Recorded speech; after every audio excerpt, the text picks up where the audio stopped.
edition of The Customer and the Service. I am Sean Petrowski, and with me, as always, is John Lemazny. Hello, John. How are you? Hey, Sean. How are you? It's good to see you. Good to see you, too. I'm excited about tonight's episode, our 12th episode. Hard to believe that we are now 12 plus hours deep into our adventure in customer service, but That's a very interesting turn of phrase you just used there. why is that? It's just, I like it. I think Okay. we ought to make a third t-shirt. Third t-shirt indeed. We really should start doing this now because, we have 800 people on Facebook to sell to. That's right. That's like $8,000 or more. That is, if everybody gave us a nickel, we'd have a couple bucks. We'd have a shit ton of nickels, too. It would. So tonight's topic, main topic at least, is a spin-off from our previous episode. We had let's see, I'm going back on our notes here. It looks like it was how long ago was this?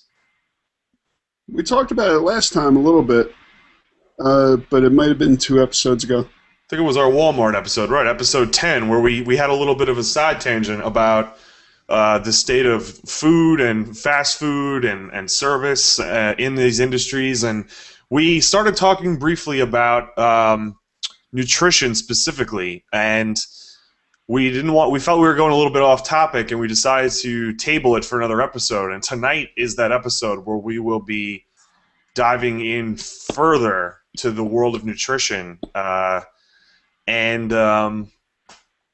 we said last time, this is an area that is very, very important to John. It's an area that I'm just starting to, learn quite a bit about myself.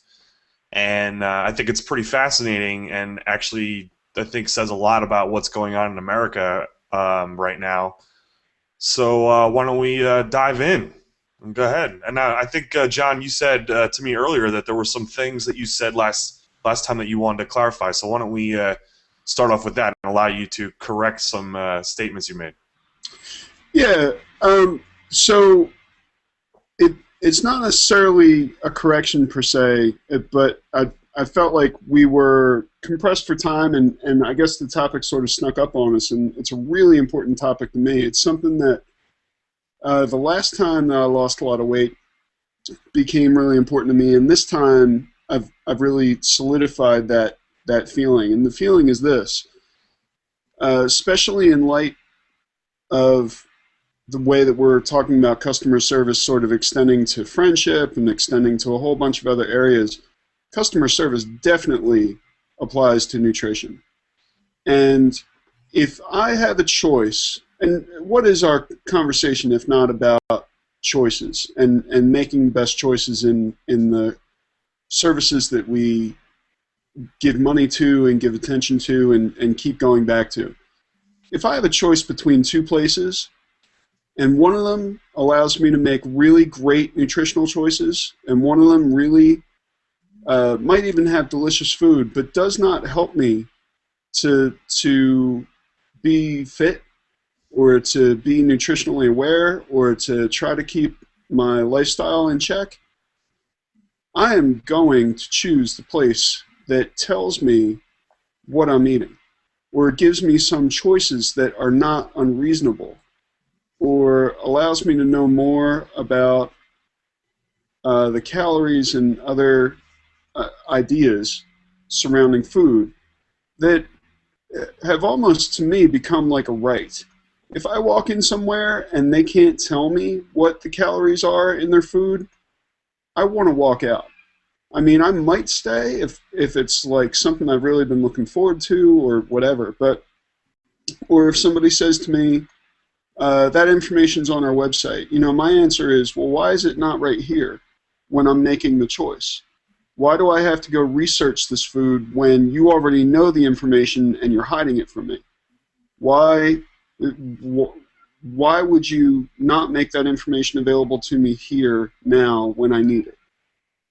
That's customer service. Just like somebody treating me well, just like somebody going the extra mile. That's not even the extra mile. That's like, that's just basic service to me now.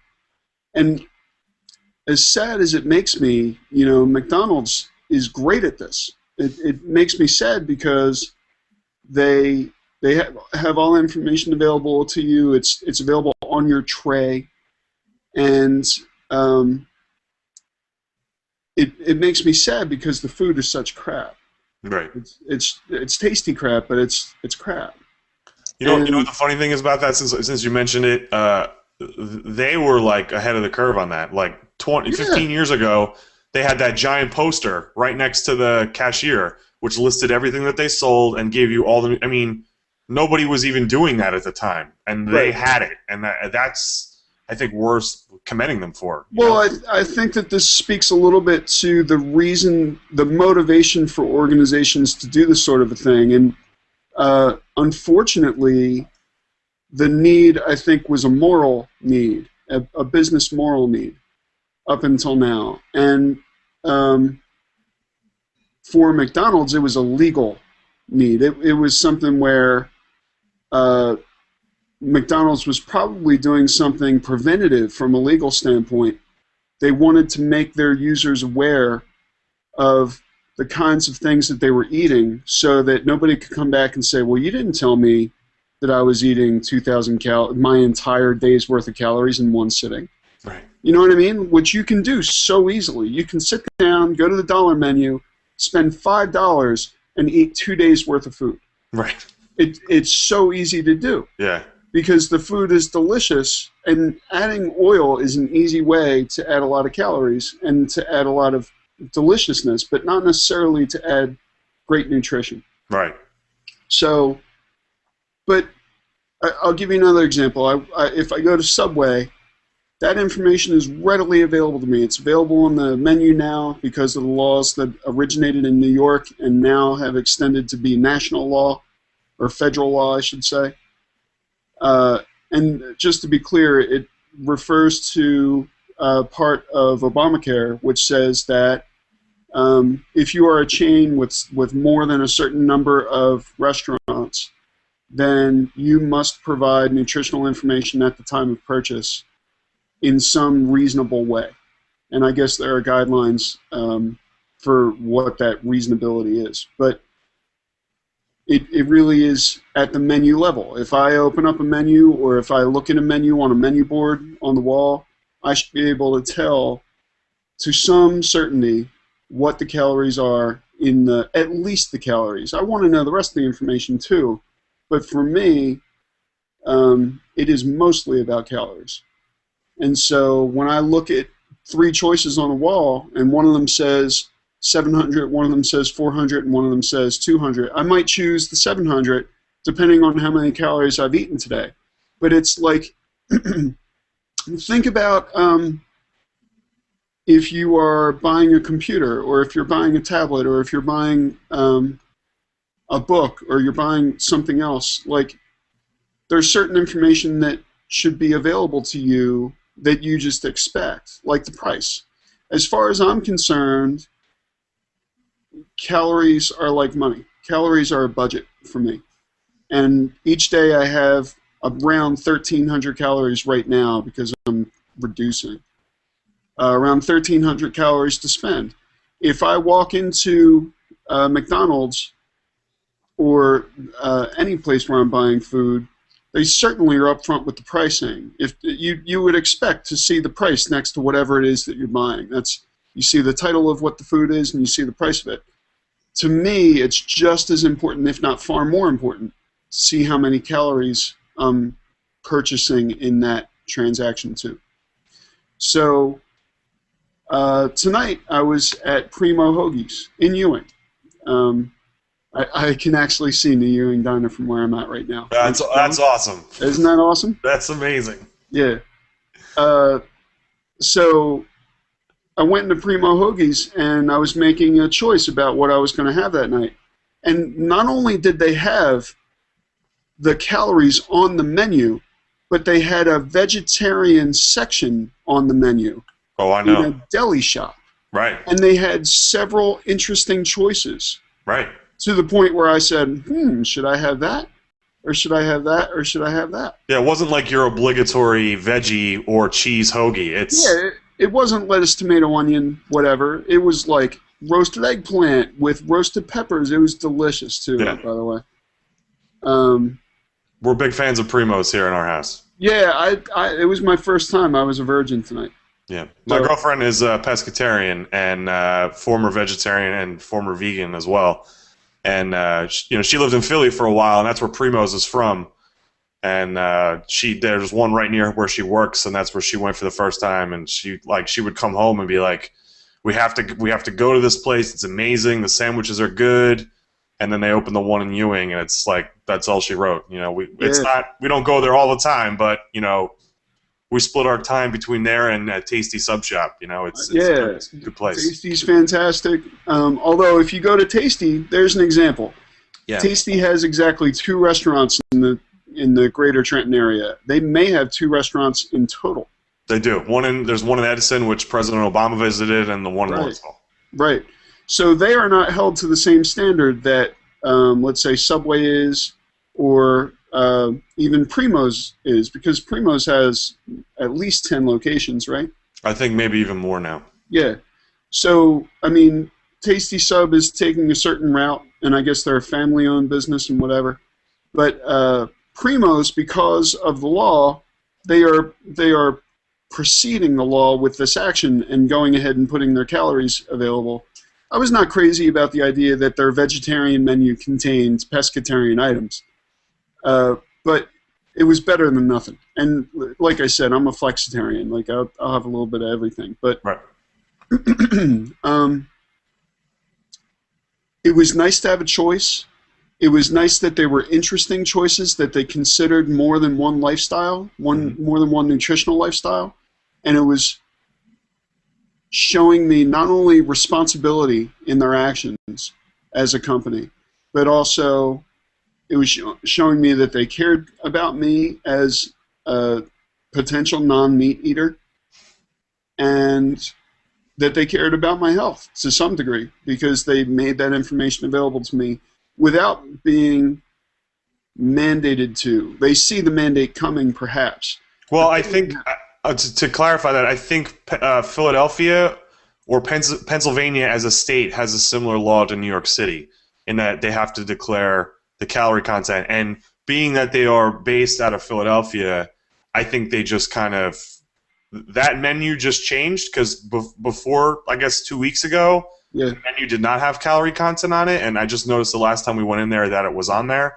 I guarantee you that was just they are sending them to all the stores now just to be compliant. That's very possible. However, if I am not mistaken, the nutritional guidelines, the nutritional awareness guidelines that applied to New York State as a leader in that area Yeah.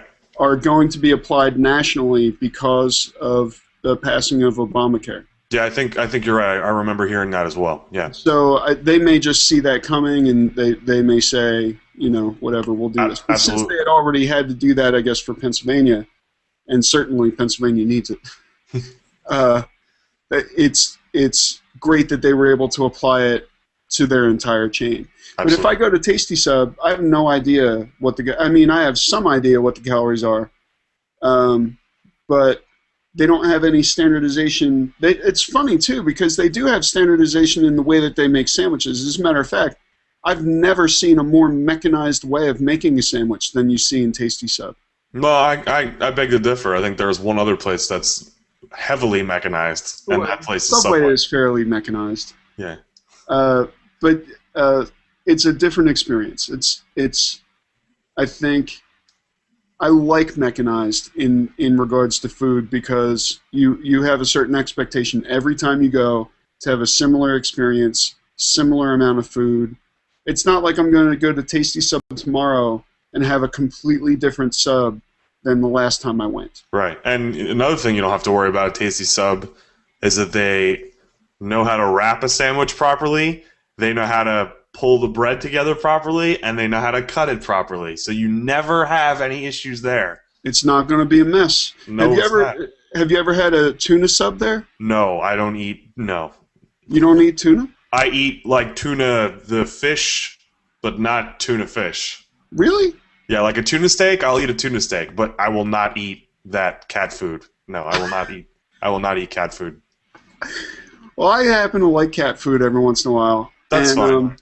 what's funny is like they make a little mountain out of it on the sandwich. Like they'll put a blob on there, and then they take the knife and they make a triangle out of it every time. Oh, really? Yeah, it's wild to watch because it's like that's their standard for that sandwich. That's cool. There's definitely some like artisanship there. Something, man. If he starts making like a mountain out of it, like I don't know, the David. He'll make the David on my sandwich. Anyway, so, but I don't know what I'm getting at Tasty Sub. I have no idea. They've not done nutritional. I could put it together. I could say, well, that's like an 8-inch roll or a 4-inch roll or a 6-inch roll. Yeah, but you're never going to be accurate.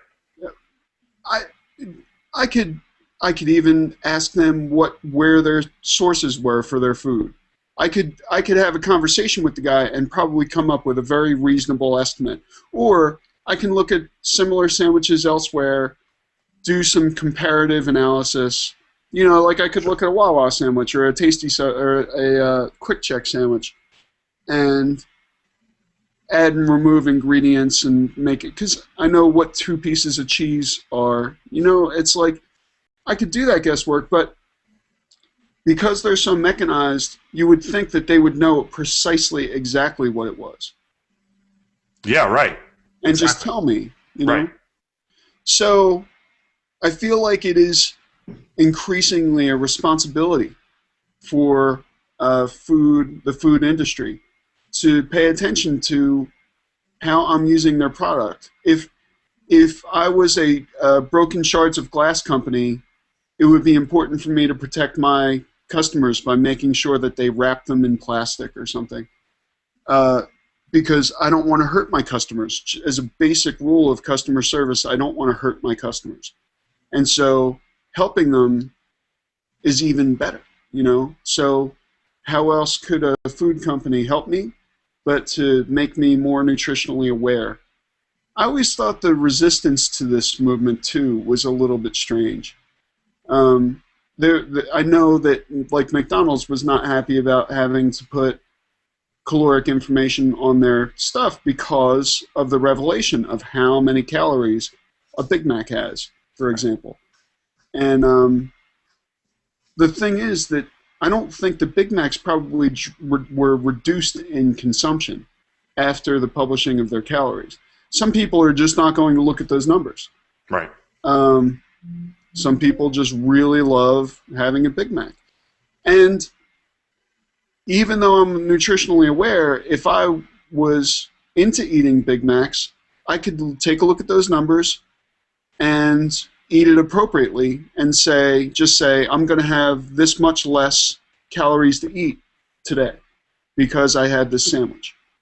So, but that's allowing me to make a choice. It's giving me more options as a consumer.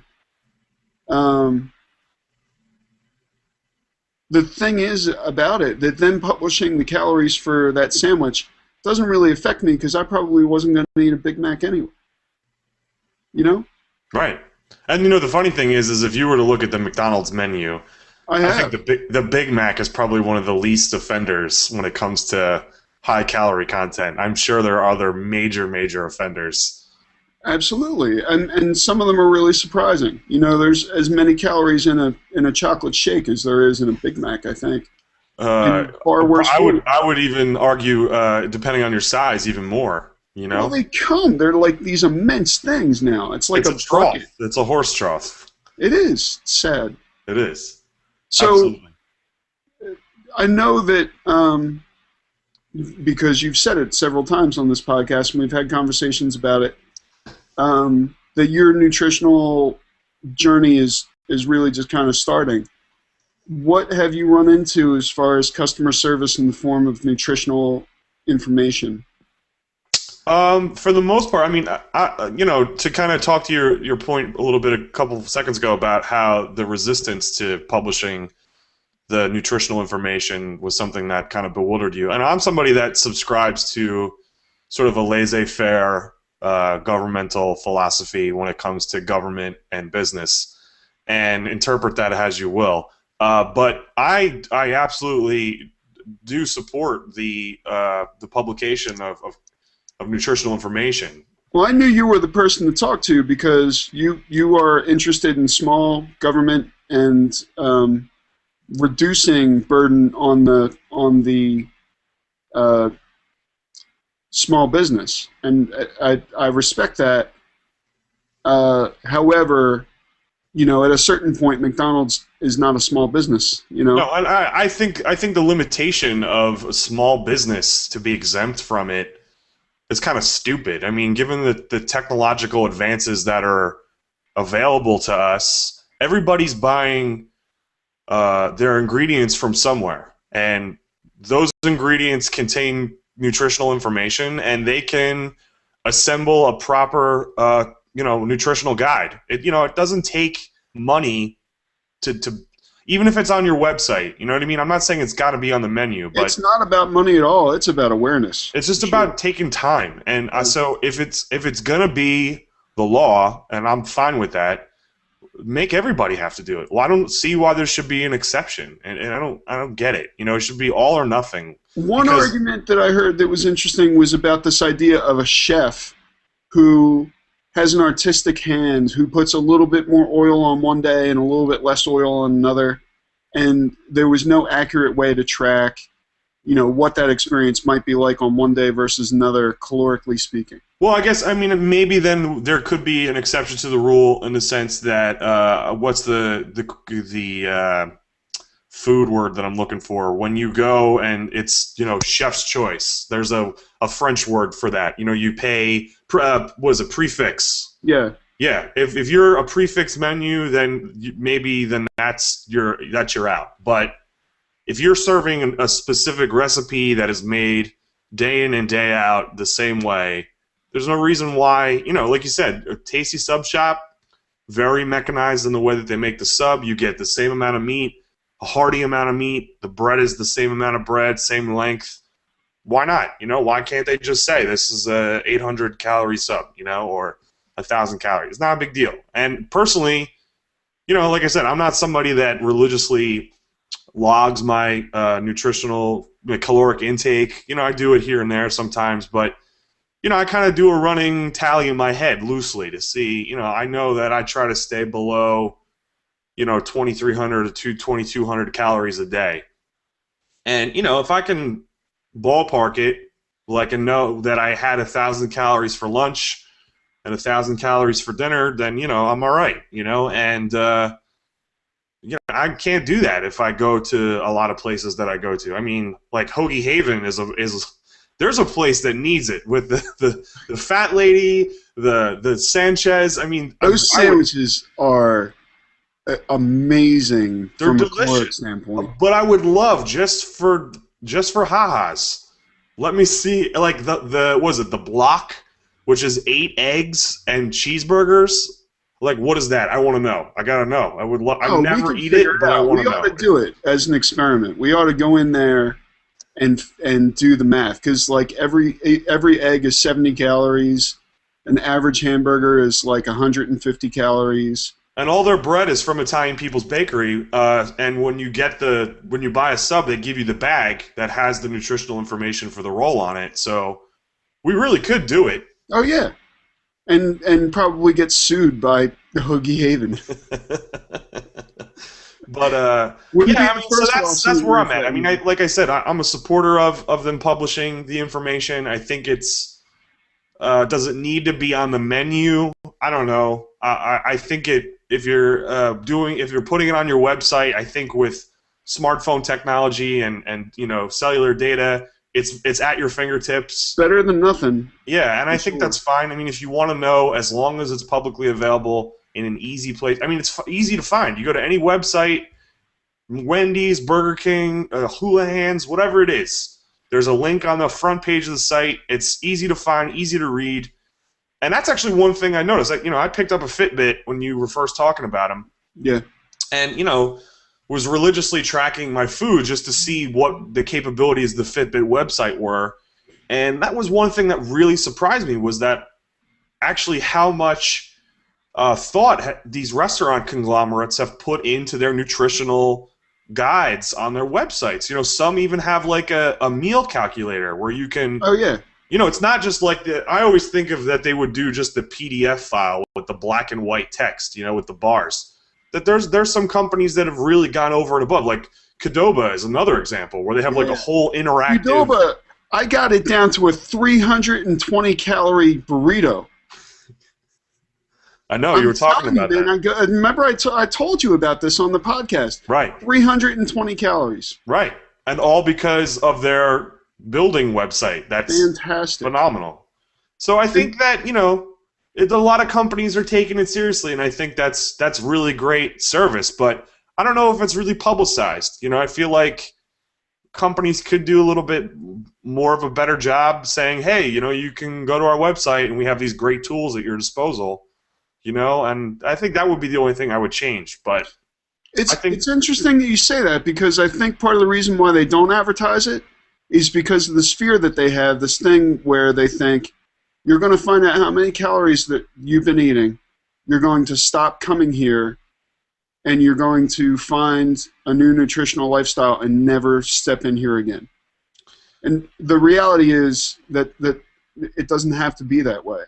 You can offer better choices, for one thing. But that's what I was just going to say. If that's what happens, I mean, remember what happened with McDonald's in the late 80s?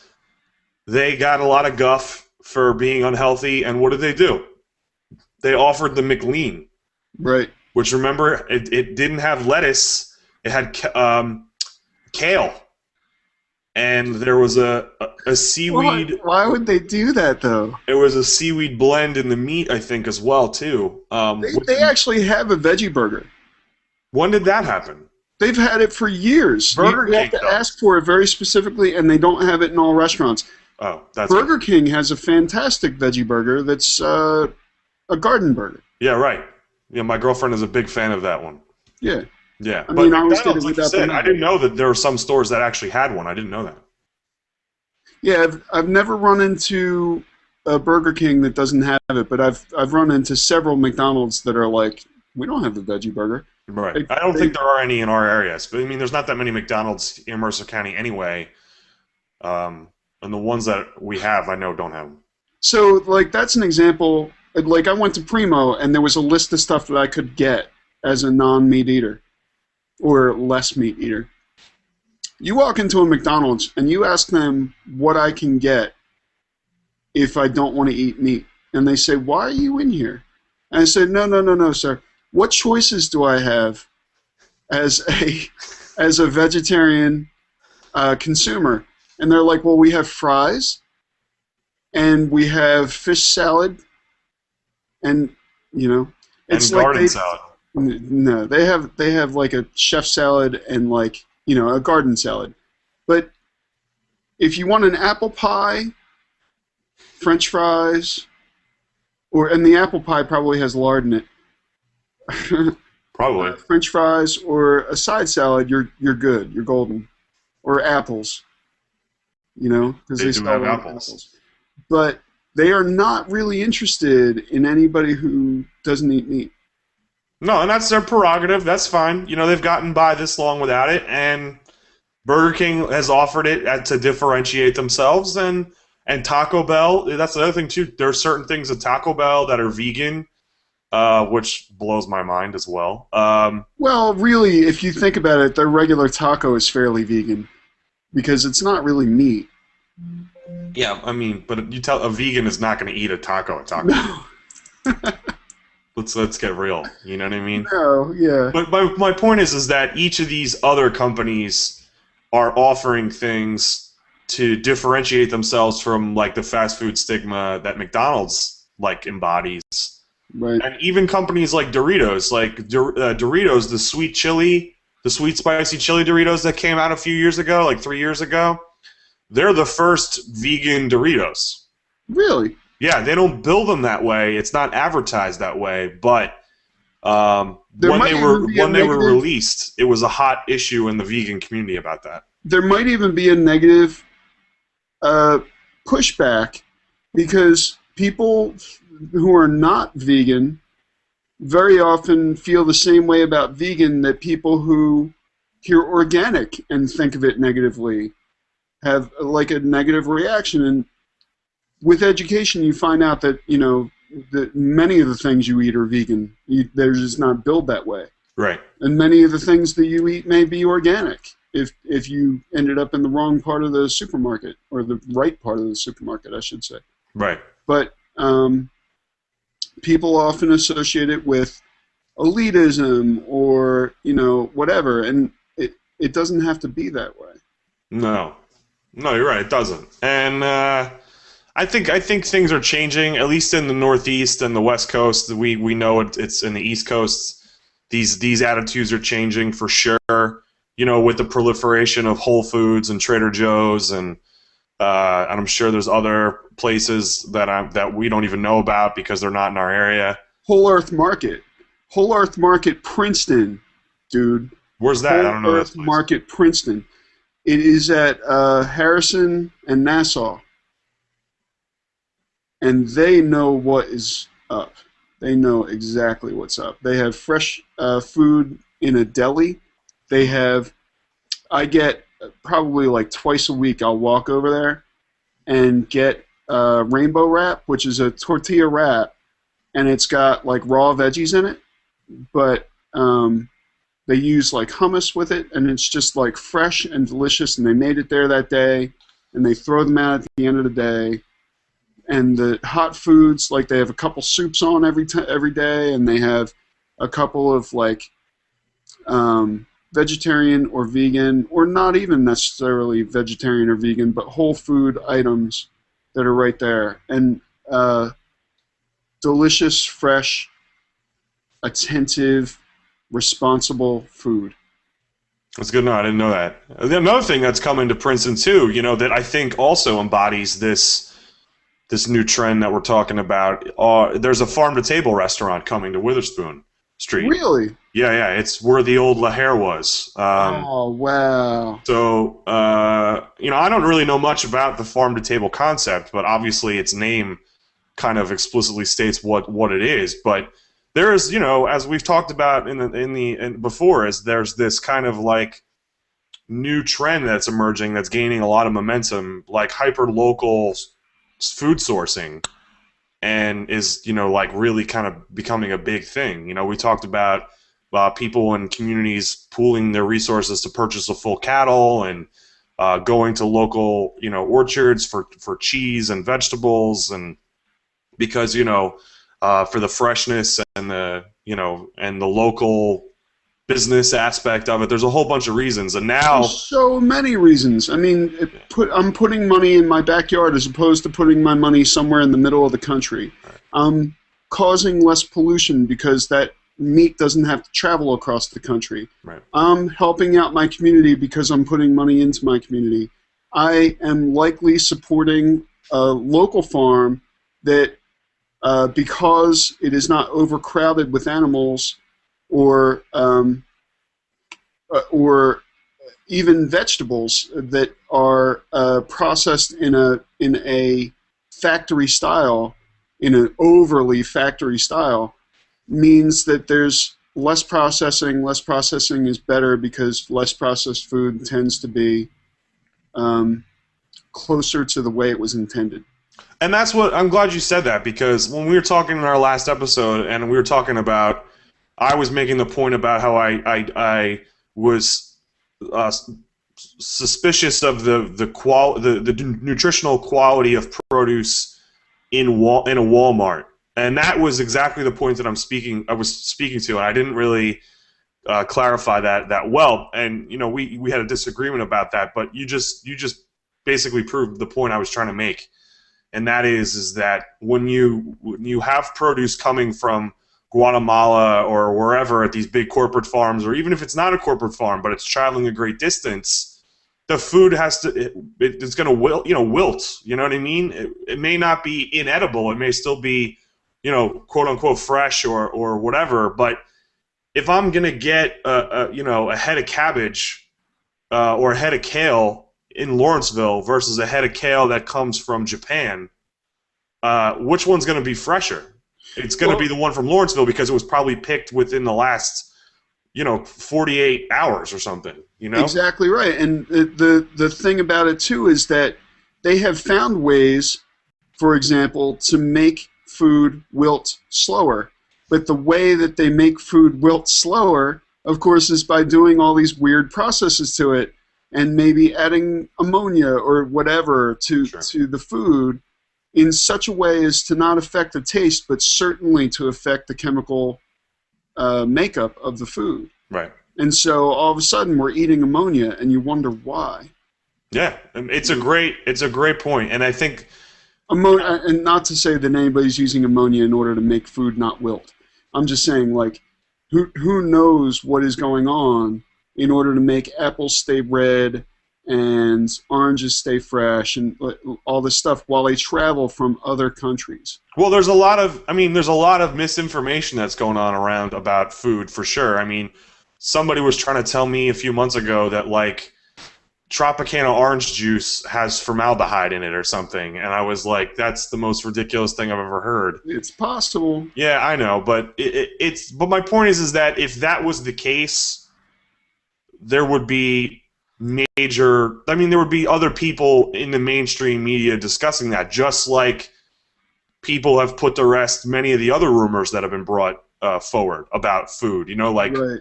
I haven't heard about McDonald's that banning their particular rumor, but like, did you watch Food Inc. yet? not yet, but we're going to. Yeah, you'll see some of this kind of a thing explained very, very well. It's got bias in the film, and the Yeah. bias is my bias, but it's definitely a relatively even-handed documentary about the processed food industry. And the other thing is, like, if you have an orange tree and or the local farm has citrus and you get that citrus from your local farm, there's less chance that there's formaldehyde in that local farm's produce, Yeah, whether it's because true or not. whether it's true or not. And formaldehyde is probably a bad example, but there are many processes um, that they talk about in this film as a way to keep food fresh that don't have to happen as much if the farm is down the street Right. or if the farm is connected to the restaurant or the farm is, Exactly right. I get it. and I'm willing to pay an extra dollar if it means that I have less chemicals in my body. Yeah, and I'm all for that too. I mean, the thing for me always was convenience, and is it easy to get to? Is it in a convenient location? I mean, in Tom's River, where I spent a majority of my life, a former agrarian community, in the 1970 early on, it was chicken coops and farms and cattle and then in the proliferation of the community after 1970, it became more suburban. There's still a lot of farm roots in Tom's River. There's still many farms that operate today.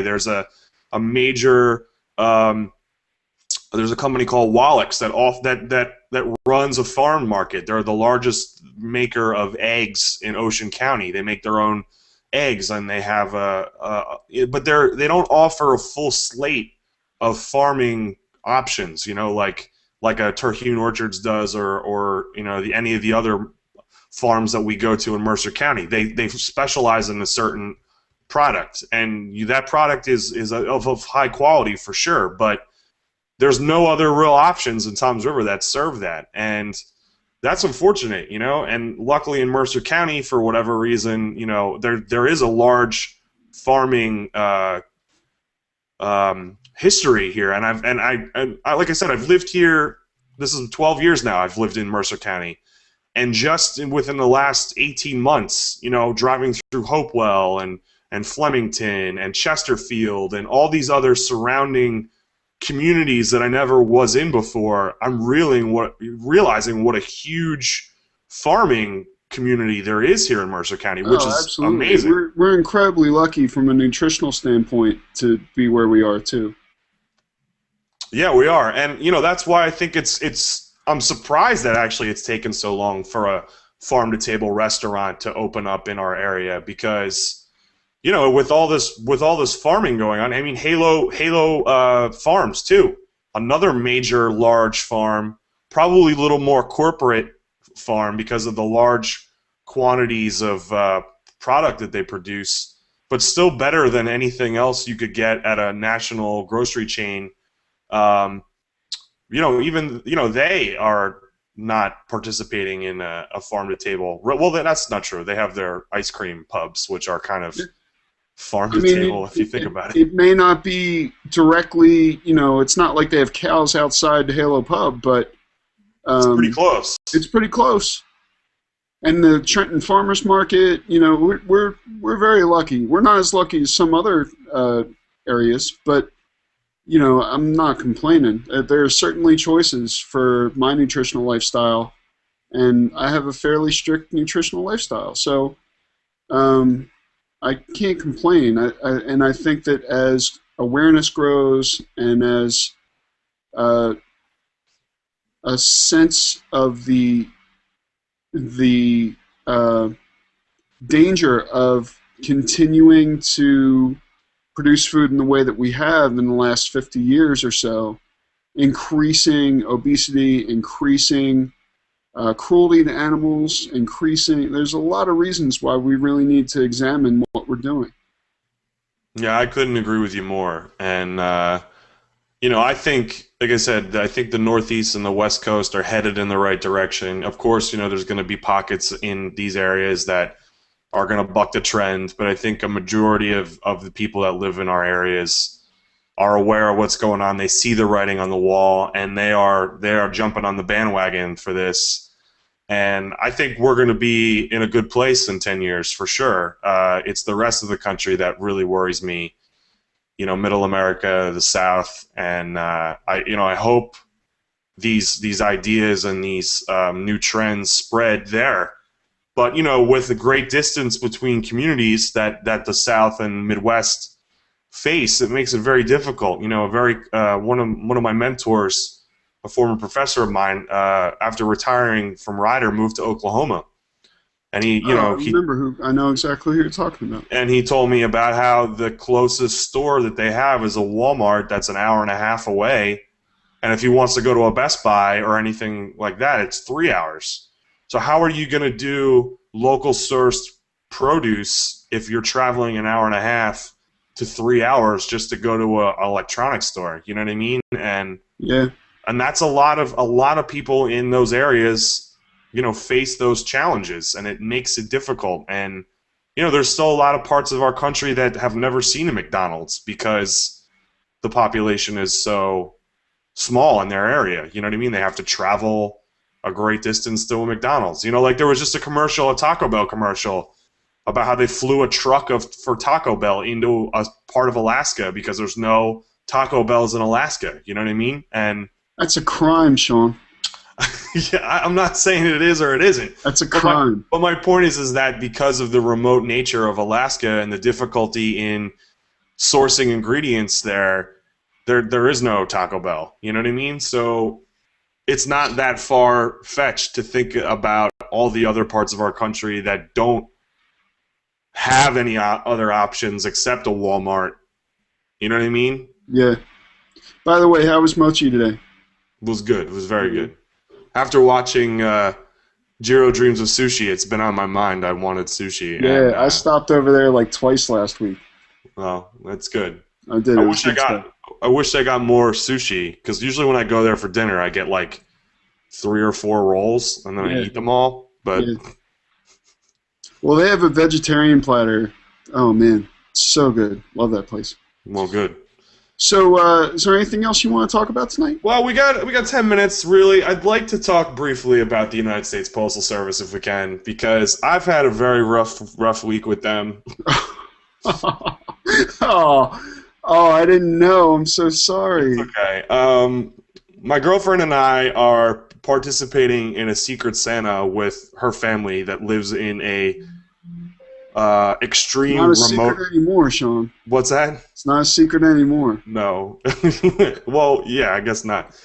They live in an extreme remote part of Maine, like literally the northernmost tip of Maine. And another example of a part of our country where they have to travel hours just to get to a Walmart or any other, retail experience. Anyway, we have this giant 19-pound box of Christmas gifts for about 4 or 5 members of her family up there that we have to send. So my girlfriend packed the box. I went to the Postal Service website. I printed out a label, slapped it on there, and they have, if you use priority mail, complimentary package pickup, schedule pickuping. And I've used it many times in the past. I have scheduled this package to be picked up twice this week, and both times it hasn't been picked up, and both times I've received an email saying that it was picked up.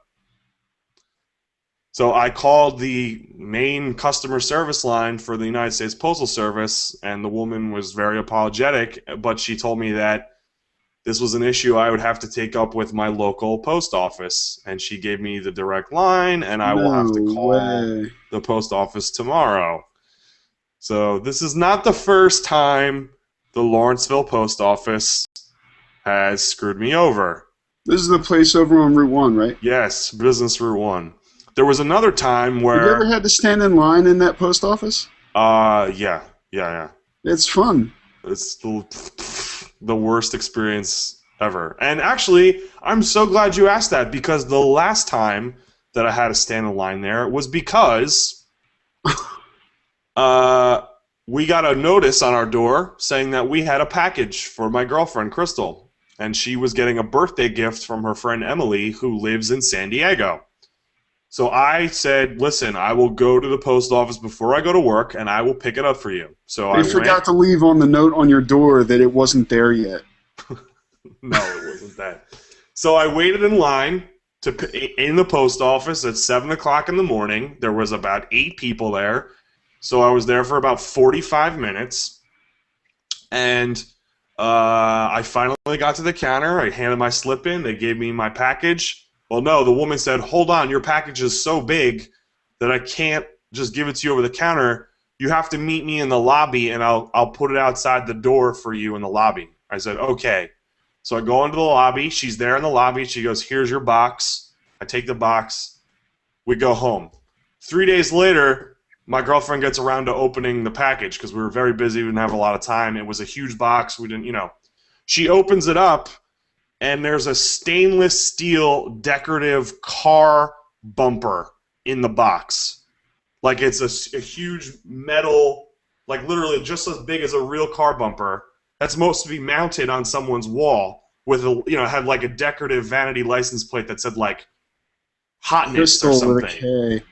And Something. my girlfriend calls her friend on the phone, and she's opening the box, and she's like, what is this car bumper that says hotness that you bought me? And she's like, that's not what I got you. So we look at the box and we look at the shipping label, and it wasn't for us. It was someone else's piece of mail. And it wasn't even someone in Ewing. It was someone in like Lawrenceville.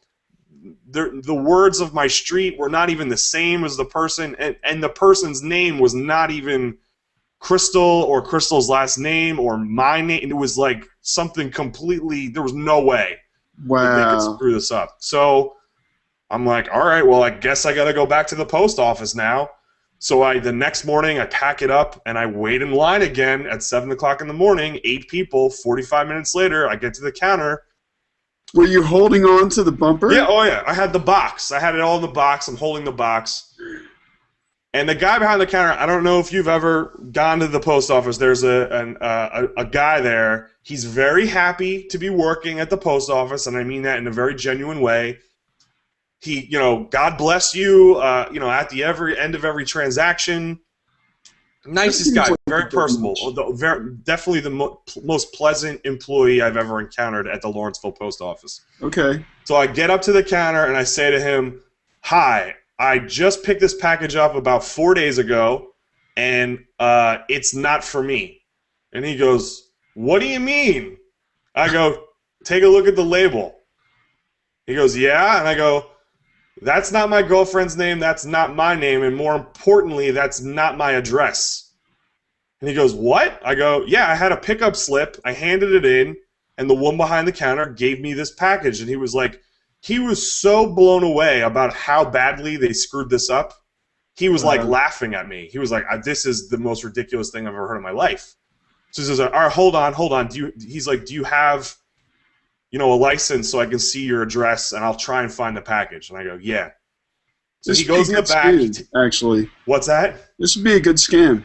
Yeah, it would. So he goes in the back. He finds the original package, thankfully. And he hands it to me and he goes, I'm so glad we found this. Thank you for returning this. I really appreciate you doing this. And I was like, what oh, were no you problem. going to do with the hotness bumper? So I get my package and I'm leaving. I'm outside in the parking lot, and this heavyset man comes running at me, shouting, Mr. Piotrowski, Mr. Piotrowski, Mr. Piotrowski. And I'm like, I turn around and this guy comes running at me and he's like, oh, thank God I caught you. Mr. Piotrowski, my name is so-and-so. I'm the manager of the Lawrenceville Post Office. Oh, no. And I'm like, oh, hi. And he's like, I just want to apologize for this mix-up. I have no idea how this happened. I assure you we will be looking into it so this never happens again. We'll pay your mail fraud charges. He proceeds to tell me, now this is the part of this, my favorite part of the story. He says that they realized that they made the mistake shortly after I left, and they had no way of getting in touch with me. He says, we Googled your name, and we saw that you were a professor at Rider University, and we also found your Twitter account. We called Rider University, and we spoke to someone there, and you should probably be getting a message from us through Rider. We tried to track you down. He's like, we even tweeted at you to have you return the package. And I was like, wow, that's amazing. And he's like, yeah. And he's like, we're so thankful for returning the package for us. We're so embarrassed. The other person actually called and was waiting for the delivery. And we were like, we don't have it here. And he was like, it was so embarrassing for us. And you really helped us out a lot by returning this. And I can't thank you enough. I said, no problem. So that was over a year ago. Still have never seen the tweet that they supposedly tweeted at me, nor did I ever get a message at Rider University saying that the Lawrenceville Post Office called me. So this is what I got to deal with tomorrow about my packages that were never picked up. Well, I wonder if you were still a Stamps.com customer. Yes. If this would have even begun to have been an issue. Not this recent story you were telling me about, but your current situation. Well, honestly, I think it would be, because it still would be a problem. Because the problem is not with the Postal Service's system that is used to schedule the pickups. The problem lies in the Lawrenceville Post Office either not communicating to my letter carrier that I have a package that needs to be picked up, or my letter carrier is a lazy piece of shit and doesn't want to pick the package up. Because, it's a big package. I'm not leaving it on my front step. I'm leaving it on my deck because there is a place on the scheduling of the pickup where you can say, literally, it's a radio button, my package is at my back door. Wow. So there's no reason why he can't go back there, because it's an option for me to pick. And so we will see what happens. But, we hear all the time now how the Postal Service is operating at a $4 billion loss every year, and they're thinking about stopping mail delivery on Saturdays, and blah, blah, blah, blah, blah, blah, blah, blah, blah. Meanwhile, UPS and FedEx have delivery down to a perfect science. So why does the Postal Service suck?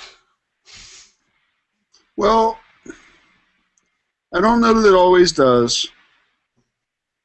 I agree with you. They are definitely under the gun from other organizations who are doing delivery, and those competitors to that business are only going to become more powerful as time goes on. not less so. I mean, the U.S. Postal Service has been reducing its service for a long time Right. because of if you think about parcels as you think about what the U.S. Postal Service did most of the time, it was letter exchange. Letter exchange has just been what unless it's specifically an important piece of paper, or unless you are embracing your ink on paper skills, you're not sending letters. No, the letter industry has been obliterated because of email. Right, because of email and other, and I think that that's going to continue to extend. You think about 3D printing and the Internet of Things, and there's going to be a point at which I'm going to something like Amazon, ordering a unique 3D model of something, downloading it, and printing it, using my own materials, and calling it done. But right now, we're just not there. It's not. It's still unique and special and whatever. But how many items that I have bought from Amazon? Not many, actually. But how many items could I theoretically replicate from my home 3D printer in the future, as opposed to going to Amazon and waiting 2 days for it? It's definitely on the horizon. I mean, I personally, I mean, I'm not knowledgeable enough about. I mean, I know 3D printing. I know it exists. I know its capabilities, but I don't know what the fullest capabilities of 3D printing are. I mean, can I print it? Can I print a Xbox 360 game out of it? No, probably not. I know I can print No, a but chair. you could print a case for your phone. Right. Oh yeah, totally. That I do understand. Like, anytime you've ever bought plastic, like, just consider that a thing of the past. Yeah, right. That's what I think of when I think of 3D printing. I think of, like you said, a phone case, a key ring or a wallet or whatever. You know what I mean? Really, Items any that. moldable item, anything that you've ever bought that is made of a single material, or two things that are snapped together in individual materials, that can be replicated in that way. There's probably a time when you'll be able to print something like rubber. Probably a time when you'll be able to, obviously, because they're doing that now. Yeah. So I think that things that are cast, things that are machined, that why would I not be able to do that from home in the future, just by grabbing either an open source or a for purchase DRM protected item? Think about the sharing that happens with that. If I start sharing 3D models of things, and me and my friends start to print them out, like, let's say that I'm in grade school or high school, all of a sudden there's these objects that you would have purchased out at a store or online. Yeah. And there are companies that are doing this now. They have a 3D interface. They allow you to make changes to and add items that are three-dimensional model items, and then they send you the physical object. You can completely bypass that process just by downloading the 3D model, saying print, and being done. Yeah, I mean, I don't know if you saw this, but a couple months ago, one of the founders of the Pirate Bay said that within 5 to 7 years, he sees the future of the Pirate Bay being sharing 3D items that can be printed at home. Like, that'll be the major item that'll be shared on the Pirate Bay.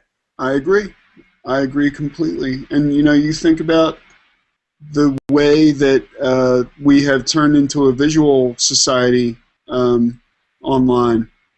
That's only going to extend, and with capability comes popularity. I think that as 3D printing is something that everybody has, the novelty of that will turn into interests in that. And the same people who are crazy about craft books or scrapbooking, will all of a sudden start to learn how to use Blender and 3D Studio Max and start to build like little things. It's an interesting time, and then after we get past that, it'll start to get into utilitarian realms as opposed to just hobby realms. Right. Uh, Another note I wanted to add in regards to the U.S. Postal Service, back in our episode where we talked about stamps.com and I sang the praises of tastyvapor.us, I wanted to say that I made the folks at Tasty Vapor aware of our episode. They then watched it, and Jeff, the president of the company, contacted me back and said, "Hey, thanks a lot for the shout out.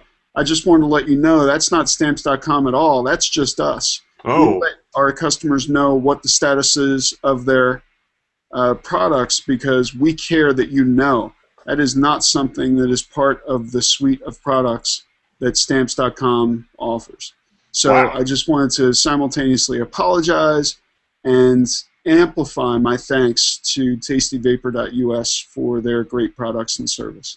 Well, thank you, Jeff at Tasty Vapor, for watching our episode and giving us the correct information. Hopefully, you'll send this over to them so that they know that we corrected ourselves. Yeah, certainly will. I certainly will. And maybe we can set up an interview or something with Tasty Vapor and expand on that conversation a little bit. That would be really great because, I mean, the thing that we always talk about is technology mediation in the benefit of customer service, and they are doing it right. Sounds like it would be a perfect episode. Hey, are we teasing the possible thing that we talked about? Not yet. No, we have something really big in the works for you guys. We don't even want to tease it because we don't know if it's going to come through, but it's something really huge. I think if it does happen, it's going to blow this podcast up in a big way. In a big way. So not to be jerks and be vague, and we just don't want to say something that might not happen and then look like... Yeah, because it could make us look bad. It could make them look bad. Sure, totally. So when we know more information, we will absolutely be drumming up all kinds of excitement for it. But we are holding off. We are still trying to finalize things or even get confirmation that it's going to be a go. Very But good. as we know more, we will let you know for sure. Great. Okay, John, another great episode as usual. As always, sir. And thanks, everybody, for tuning in again. And we'll see you next week on the Customer and the Service. Thanks, Sean. Thank you, John.